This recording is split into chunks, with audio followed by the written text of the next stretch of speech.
Hindi ko namamalayan, unti-unti na pala akong tinatawag ng bisyo ng aking angkan. Bisyo na masasabi kong hindi lang tago sa buto, kundi dumadaloy na rin sa aming dugo. Kung ikaw nga naman ang tawagin ng pagkahilig ay talaga namang di ka makakaligtas. Hindi ka kasi magiging masaya hanggat hindi mo ito magawa. Makalipas ng halos 2 taon na pag-ignore sa hilig na ito ay finally, buong tapang ko na itong hinarap. Nangalap ako ng impormasyon, nag-attend ng seminars. Importante ang pag-aaral, lalo na kung baguhan ka. At umuwi nga ako sa Pilipinas na decided nang umpisahan ang dapat. Habang naghahanap ng gagawa sa tatawagin nating bisyo house ay nag-scout na ako ng suppliers at nagbisi-bisita para aktwal na makita at maintindihan ang proseso ng bagay na gusto kong gawin. Katapusan ng Abril nung sa wakas ay numpisahan ng hukayin ang pundasyon ng bisyo house at ang mga sumunod na araw ay naging abala hindi lang sa pagmonitor sa mga nagtatrabaho kundi maging sa pagbili ng mga materyales. In short, nagwaldas tayo ng pera.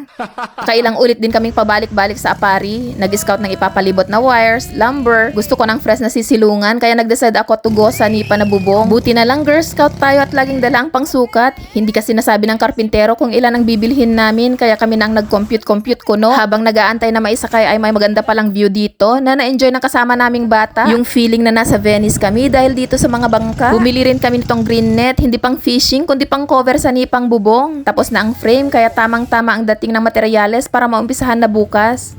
Double roofing.